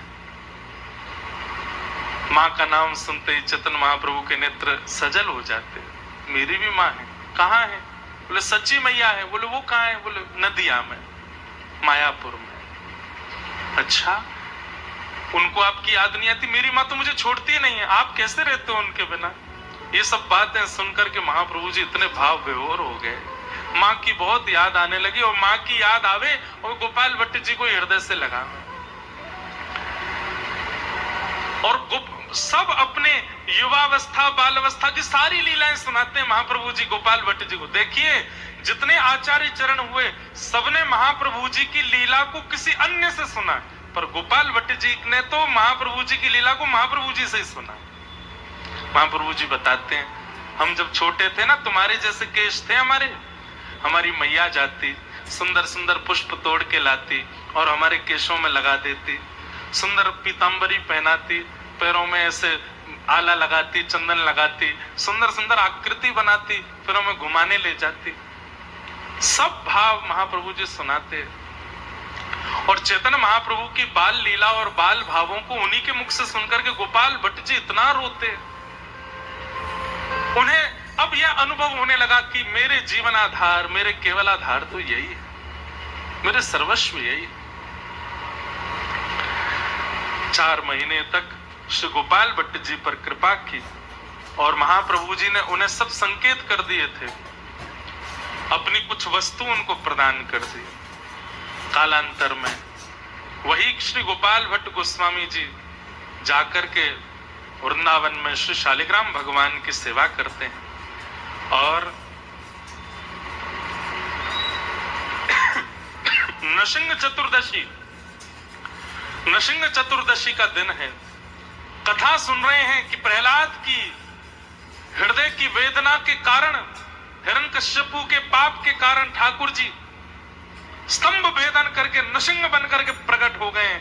ये कथा सुनकर के गोपाल भट्ट, सब लोग तो ताली बजाने लगे, सब लोग जय जयकार करने लगे, गोपाल भट्ट जी रोने लगे और दौड़ करके गए शालिग्राम भगवान के पास और जाके कहा, आप प्रहलाद के लिए खम्भ भेदन करके आ सकते हैं, मेरे लिए शालिग्राम से प्रकट नहीं हो सकते। और महाप्रभु जी की कृपा, संत चरणों का आशीर्वाद, गोपाल भट्ट जी का हृदय का प्रेम, नृसिंह चतुर्दशी के ठीक अगले दिन पूर्णिमा जैसे प्रारंभ हुई, श्री राधा रमन लाल शालिग्राम से प्रकट हो गए और वृंदावन के प्राण धन का जन्म हुआ, प्राकट्य हुआ। श्री राधा रमन लाल की जय। श्री गोपाल भट्ट जो की हृदय वेदना प्रकट्यो शालिग्राम, गोपाल भट्ट जो की हृदय वेदना प्रकट्यो शालिग्राम। हे रूप सुधा को खान हमारो, रूप सुधा को खान हमारो, वृंदावन में सबसे न्यारो, वृंदावन में सबसे न्यारो। श्री राधा रमण जुलाल, वृंदावन मेरो वृंदावन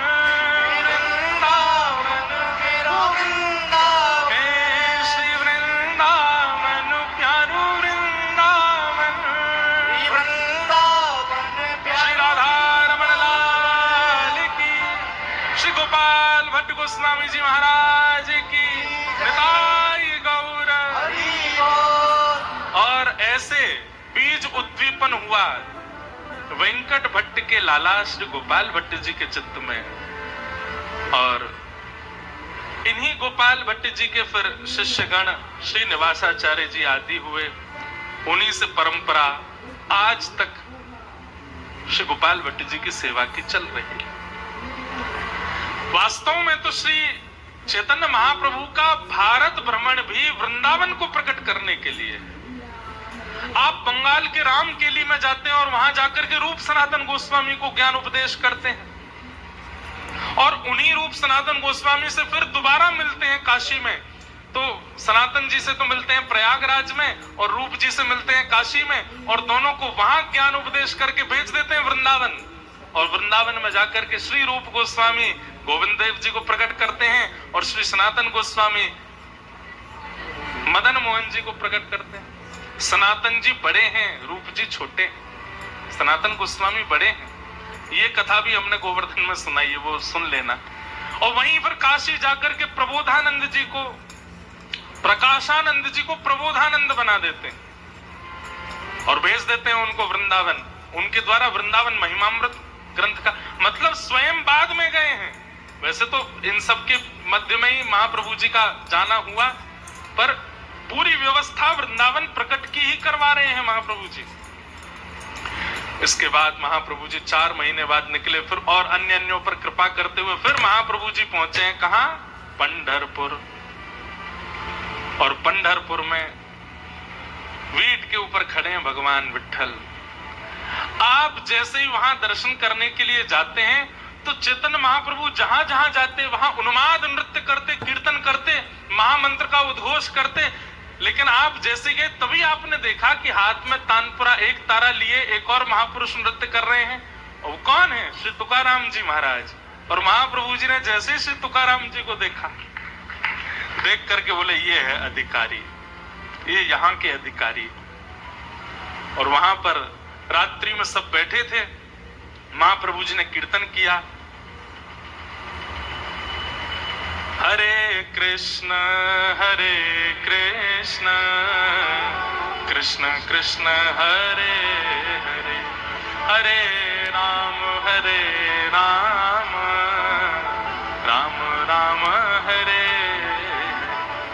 जैसे ही महामंत्र गाने लगे, इतने सीधे, इतने भोले, इतने सहज लोग बोले बहुत बड़ा है, थोड़ा छोटा कर दो इसको। महाप्रभु जी बोले ये महामंत्र छोटा थोड़ी होगा। तो बोले कुछ तो कीजिए। बोले एक काम करो, इसको 2 भाग में करते हैं, हरे कृष्ण कृष्ण कृष्ण हरे हरे हम गाएंगे, हरे राम राम राम हरे हरे आप गाना। कई लोग बोलने लगे, बोला अच्छा वाला तो आप बोलोगे और छोटा वाला हम बोलेंगे। तो महाप्रभु जी इतने प्रसन्न हुए, इतने सीधे लोग हैं यहाँ के, तभी पता चल गई क्यों खड़े ईंट के ऊपर ठाकुर जी यहाँ पे, इतने सरल हैं। तो महाप्रभु जी बोले एक काम करो, हरे कृष्ण वाला आप बोलो, हरे राम वाला हम बोलेंगे। तुकाराम जी बैठे थे, सब लोग गाने लगे। तो कृष्ण बोलने में भी अब बार बार कृष्ण कृष्ण आता, हरे कृष्ण कृष्ण कृष्ण हरे हरे, 5-4 बार तो कृष्ण आता है सब। बोले इतनी बार हमसे बोला नहीं जा रहा है। अंत में तुकाराम जी बोले भैया ये बहुत सरल सहज लोग हैं, इतना बड़ा संकीर्तन आदि कल्याण तो करेगा, पर आप इसका सूक्ष्म कर दो। हमारे मत में ऐसा आता है कि महामंत्र में 3 अक्षर हैं, राम कृष्ण हरे। हम इन 3 अक्षर को ही अपना महामंत्र बना लेते हैं। और वहीं एक और हमारे पंडरीनाथ भगवान का महामंत्र बना है, जय जय राम कृष्ण हरि, जय जय राम कृष्ण हरि, ओ जय जय राम कृष्ण हरि, जय जय राम कृष्ण हरि, जय जय राम कृष्ण हरि, जय जय राम, जय जय राम कृष्ण हरि, जय जय राम कृष्ण हरि। हमें ऐसा लगता है कि और जगह तो महाप्रभु जी ऐसे नृत्य किए होंगे, पर पंढरपुर में महाप्रभु जी भी ऐसे ही नृत्य किए होंगे। आप सब भी ऐसे ही बैठो, प्रभु जी पंडरीनाथ भगवान के यहाँ गए और तुकाराम जी के साथ मिलकर के खूब भाव में कीर्तन किया। बोलो पंडरीनाथ भगवान की। ऐसे महाप्रभु जी सब जगह भ्रमण करते हुए श्री तुकाराम जी के साथ में मिले। फिर वापस आप जगन्नाथपुरी आए। सब जगह और भी कई क्रम गए, द्वारिकापुरी गए दर्शन करने के लिए, सब जगह दर्शन करा करके पुनः जगन्नाथपुरी पहुंचे। और श्री जगन्नाथपुरी जब पधारे, कुछ ही दिनों में रथ यात्रा का समय आने वाला है। महाप्रभु जी ने मायापुर के सब वैष्णवों को, अभी ले लेंगे, बैठ जाओ, मायापुर के सब वैष्णवों को बुलवाया और मायापुर के सब वैष्णव जगन्नाथपुरी आए हैं। 15 दिन तक महाप्रभु जी के दर्शन नहीं होते हैं स्नान पूर्णिमा के बाद। तो श्री महाप्रभु जी, चैतन्य महाप्रभु अलारनाथ जाते हैं और वहां जाकर के महाप्रभु जी का दर्शन करते हैं। 15 दिन बाद आप जब लौट करके आए तो पहले दिन का नेत्रोत्सव था जगन्नाथपुरी में। जब 15 दिन के अवकाश के बाद ठाकुर जी के दर्शन खुलते हैं, उस दर्शन को उत्सव कहा जाता है और उसको कहते हैं नेत्रोत्सव। क्यों? 15 दिन तक नेत्रों को ठाकुर जी नहीं दिखे, इसलिए लगभग जितने भी लोग 15 दिन बाद जब जगन्नाथ जी का दर्शन करते हैं, सबके नेत्र व्याकुल हो जाते हैं, सजल हो जाते हैं, इसलिए उसको नेत्रोत्सव कहा जाता है। महाप्रभु जगन्नाथ जी जिस श्री मंदिर में विराजते हैं, चैतन्य महाप्रभु उस स्थान को द्वारिका के भाव से देखते हैं। और महाप्रभु जगन्नाथ जी रथ में बैठ करके जिस जगह जाते हैं, गुंडीचा, उसको श्री चैतन्य महाप्रभु वृंदावन के भाव से देखते हैं। मैया ने कहा है कि लीलाचल में ही रहना है, तो उसी को ही वृंदावन मान लिया है। और श्री जगन्नाथ महाप्रभु रथ पर विराजमान होकर के गुंडीचा जाएंगे। यह भाव सुनते ही चैतन्य महाप्रभु सब अपने अनुचरों के साथ में गुंडीचा जाते हैं और गुंडीचा मार्जन लीला करते, गुंडीचा मार्जन करते। हमारे प्रभु पधारेंगे,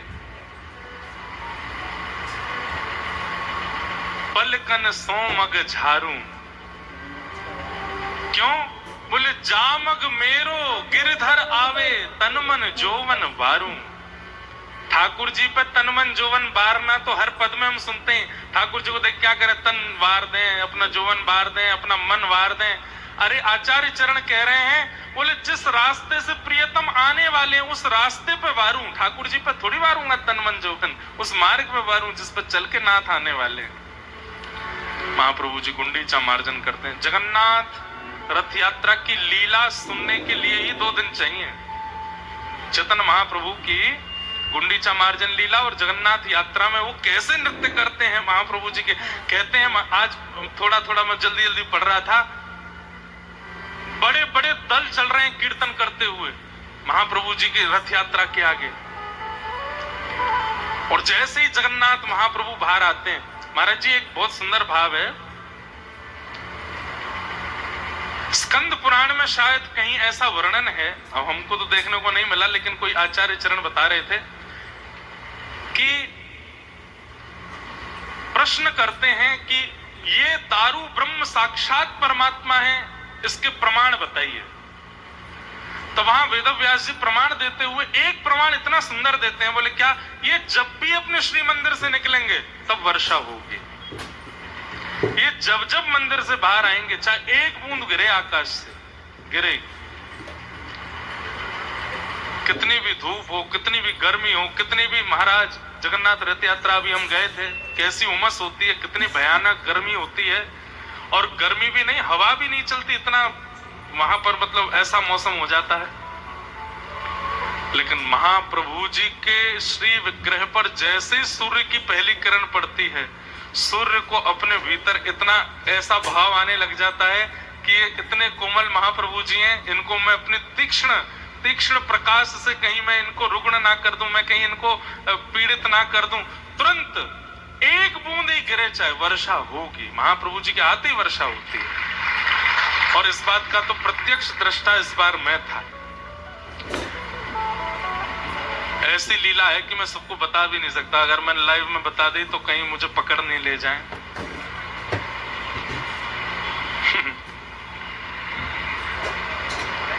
हाँ अब बाबा मुंह पे बंगलो ना आवे। मैं बाबा इतने अच्छे अच्छे भाव देते, एक आध भाव तो मेरे को आते हैं, वो मैं गाऊंगा। अब जो बाबा कल की तरह एक और भाव लिख के देते, मैं किस गाऊंगा है? अमी बूझते पारो ना। अब वो तो वृंदावन में रहे हैं ना, तो वृंदावन में 3 की प्रधानता है, बंदर, बनिया और बंगाली। 3 तो सबसे ज्यादा है, तो इसलिए थोड़ी थोड़ी बंगला तो आती है, लेकिन इतनी नहीं आती कि अब आज भी चैतन्य चरितामृत के इतने सारे भाव कैसे बोलूं। लेकिन सच मानिएगा, इतनी प्यारी है बंगला भाषा, मीठी है। जब उसमें गायन होता है ना किसी भाव का, कहो गौरांगो लहो गौरांगो जपो गौरांगे रो नाम रे, कहो गौरांगो लहो गौरांगो जपो गौरांग। लिख के दे रहे हो आप? एक हमारे पास में है, मैं गा देता हूं। बाबा ने संतुष्ट, अरे भाई वो महाप्रभु जी के हैं, महीने भर वाली कथा, वो तो बूढ़े हो जाएंगे तब करेंगे हम।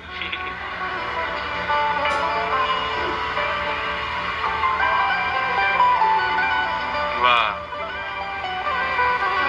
जो कोई गौरांग भजेगा वही हमारा प्राण है, ऐसा कहते हैं। तो जगन्नाथ यात्रा हुई, गुंडीचा मार्जन हुआ। महाप्रभु जी ने इस बीच भी एक बार मन बनाया कि हम वृंदावन जाएं, परंतु इतनी भीड़ लग गई साथ में कि महाप्रभु जी फिर बीच रास्ता से वापस लौट आए। अनेक बार प्रयास किए वृंदावन जाने के, लेकिन एक तो इनके अनुचर जाने नहीं देते। सबको ये लगता है वृंदावन को याद करके जब इनकी स्थिति हो जाती है, चले गए तो क्या होगा। अब तो महाराज महाप्रभु जी से सहन नहीं हुआ, इतने वृंदावन का वियोग अब सह नहीं पाए। इस बीच में 3 रथ यात्रा तो हो चुकी हैं, और तीनों रथ यात्राएं बड़े आनंद से हो चुकी हैं। महाप्रभु जी ने अब तो ऐसी स्थिति हो गई, सबके आगे हाथ जोड़ दिए, बोले मैं आपके पांव पड़ूं, हाथ जोड़ूं, अगर आप चाहते हैं कि मेरे प्राण बचे तो मुझे एक बार वृंदावन जाने दो। और श्री चैतन्य महाप्रभु वृंदावन की यात्रा पर जाते हैं। प्रयाग में वहीं उनको फिर सनातन गोस्वामी उनको ज्ञानोपदेश करते हैं। प्रयाग से आप जैसे ही वृंदावन की ओर निकलते हैं, पहले मथुरा आया, वृंदावन इतनी दूर रह गया, ये कोई बोल भी जाता है तो उस भाव में आप मूर्छित होकर के गिर पड़ते हैं।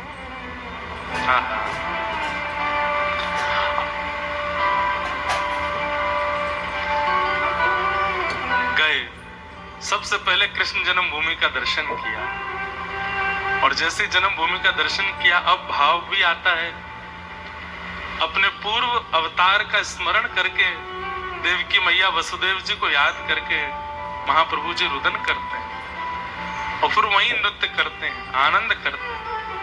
वहीं पास में वज्रनाभ जी के द्वारा निर्मित श्री केशव देव जी हैं, उनके पास जाकर के उनका दर्शन करते हैं। और महाप्रभु जी एक रात्रि वहां रुके, क्यों?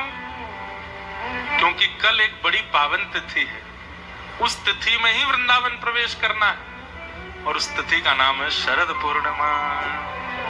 आहा, जैसे ही पूर्णिमा प्रारंभ हुई, जयति, हाँ हाँ, रास पूर्णिमा, हाँ, महाप्रभु जी पूर्णिमा के दिन प्रवेश करते हैं।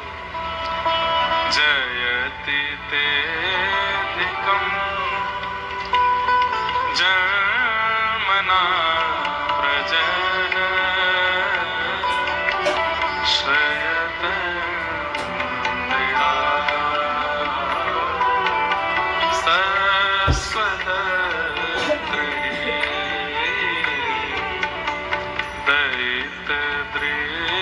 पश्यता दीक्षुता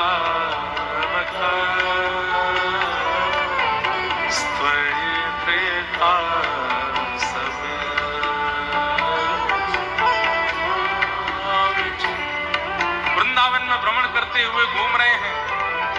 शरदुदास साधु जात सरसी जो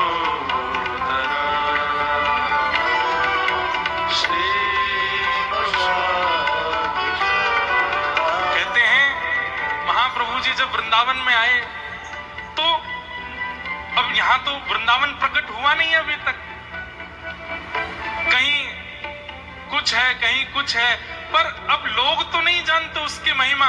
लेकिन महाप्रभु जी जैसे उस स्थान में पहुंचते हैं, अभी वो खंडर जैसा है, अभी वहां पर केवल पेड़ पौधे घास हैं, लेकिन महाप्रभु जी को तो द्वापर का वही रूप दिखने लग जाता है। यहाँ एक ऐसा कदम्ब का वृक्ष था, इसके नीचे एक दिन प्रिया जी ने ऐसी भावना प्रकट की थी। यहाँ पर एक ऐसा पुष्प था जिसको प्रिया जी ने अपने हस्तकमल से स्पर्श किया था।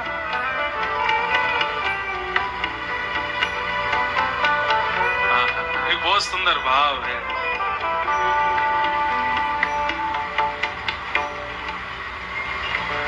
गोपेश्वर महादेव को जब देखते हैं तो मानो जैसे पूछने लगते हैं कि मेरे प्राणनाथ कहां चले गए, मेरा वृंदावन कहां है, मदन मोहन कहां है, गोपीनाथ कहां है, मधुसूदन कहां है, नंद नंदन कहां है।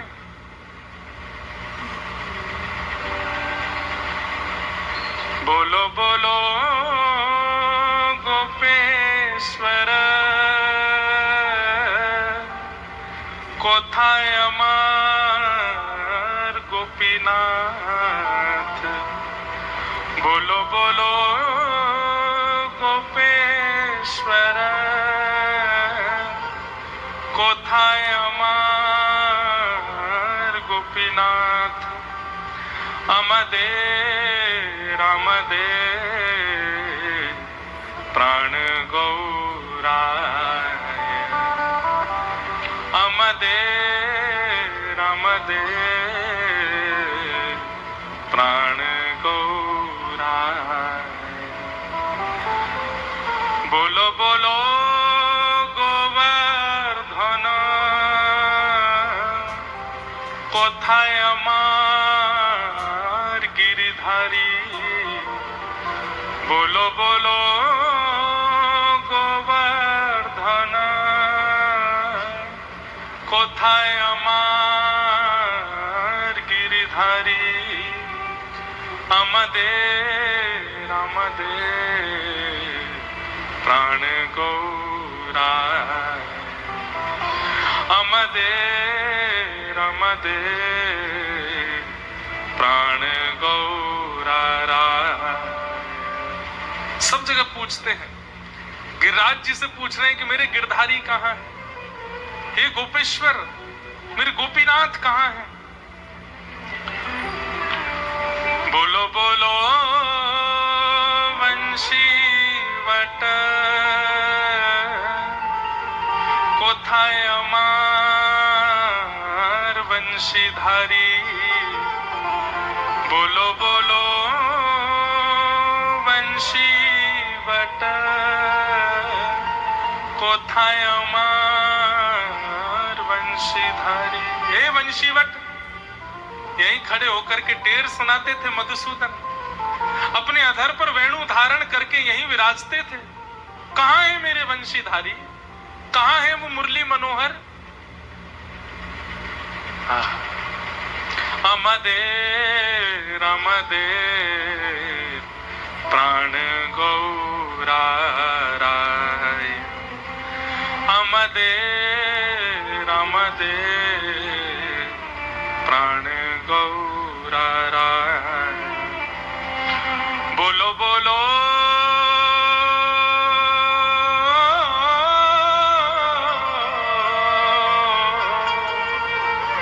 बोलो बोलो वृंदावन कोथाय अमार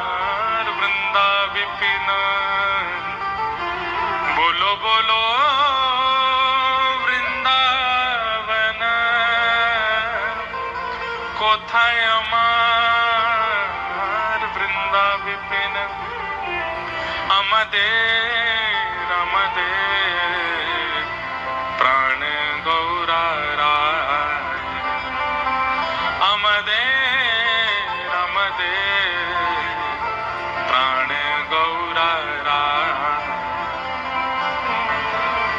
सबसे पूछ रहे हैं, जैसे गोपियां कृष्ण अंतर्ध्यान होने पर जड़ चेतन सबसे पूछती हैं, श्याम सुंदर कहाँ? हे सुन राधिका दुलारी, तेरे द्वार का भिखारी, तेरे श्याम का पुजारी, एक पीड़ा है हमारी, श्याम ना मिला हमें, श्याम ना मिला हमें, श्याम ना मिला हमें, श्याम ना मिला। बोलो बोलो वृंदावन कोथाय अमार वृंदावन। महाप्रभु जी ढूंढ रहे हैं सब जगह। हम सोचते थे कान्हा कहीं कुंजन में होगा, हम सोचते थे कान्हा कहीं कुंजन में होगा। अभी तो मिलन का हमने सुख नहीं होगा, अभी तो मिलन का हमने सुख नहीं होगा। सुन के प्रेम की परिभाषा, सुन के प्रेम की परिभाषा, मन में बंदी थी जो आशा, मन में बंदी थी जो आशा, आशा हुई रे निराशा झूठी, दे गया दिलाशा, श्याम ना मिला हमें, श्याम ना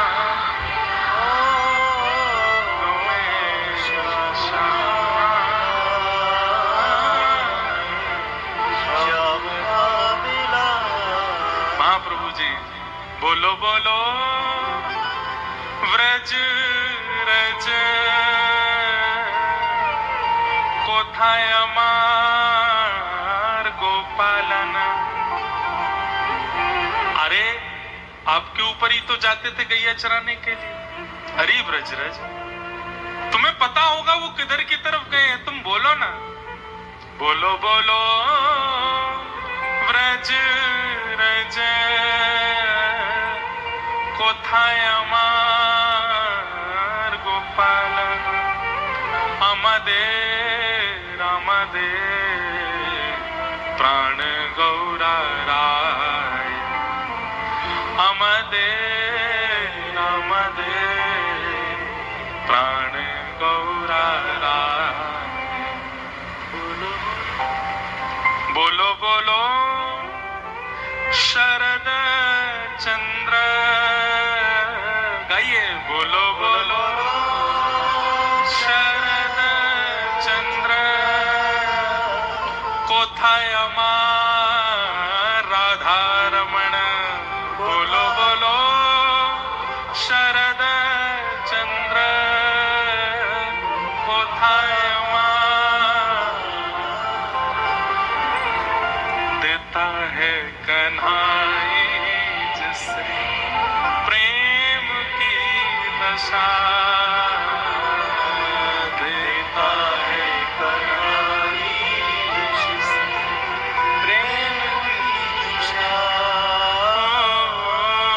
सब विधि उसकी लेता है परीक्षा,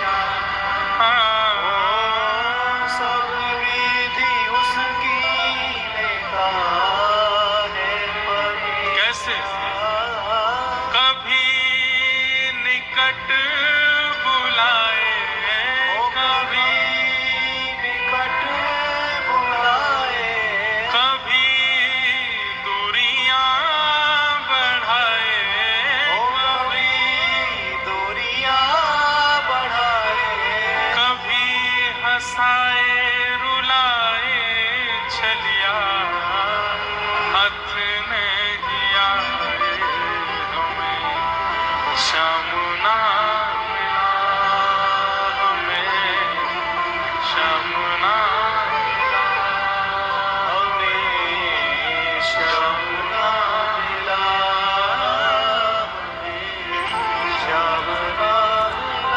बोलो बोलो शरद चंद्र कोथाय अमार राधा रमण, बोलो बोलो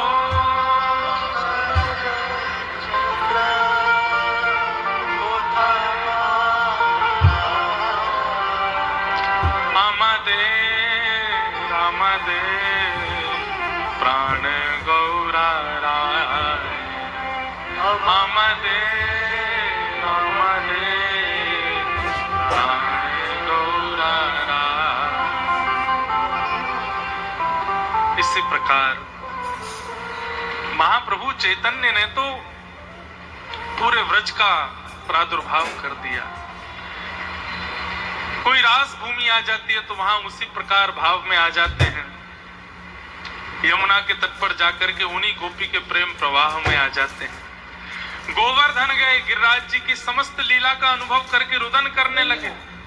दोनों भाव से रुदन करते हैं कि वे कृष्ण हैं, इसलिए अपनी लीला का स्मरण करके रुदन करते हैं। क्योंकि हृदय किशोरी जी का है तो कृष्ण विरह में रुदन करते हैं। लोग बाग राधा कुंड श्याम कुंड नहीं जानते थे, फिर वहां जाकर के सबको बताया। बोले भैया ये सामान्य पोखर तालाब नहीं है, ये तुम अपनी गैया को यहाँ पानी पिला रहे हो, यहाँ पे गैया नवा रहे हो, ये साक्षात श्याम कुंड है, कृष्ण कुंड है। ब्रजवासी घेर लेते, अरे बाबा तू तो आजकल को आयो कहाँ ते बनाए रहो। तो सबको कथा सुनाते और कथा सुना के फिर सबसे कीर्तन कराते। धीरे धीरे सब भाव प्रकट कराए। तब महाप्रभु जी के चित्त में आया कि वृंदावन छोड़ के मेरे जाने की इच्छा तो नहीं है, पर इस वृंदावन का प्रकाश कराने के लिए वृंदावन के भावों को ग्रंथबद्ध करना पड़ेगा और उसके लिए प्रकाश के लिए थोड़ी परिश्रम करना है। अब हम इसके आगे की कथा नहीं कहेंगे कि महाप्रभु जी वापस गए और फिर सबको भेजा। कभी अवसर मिलेगा तो श्री महाप्रभु जी के अभी वृंदावन में ही बड़ी विरह भावना की कथा है। उन सब भावों को और आगे की लीला को हम कहेंगे। और आज महाप्रभु जी के इस पावन चरित्र को हम प्रणाम करते हैं। बोले निताय गौर निताय गौर श्री निताय गौर।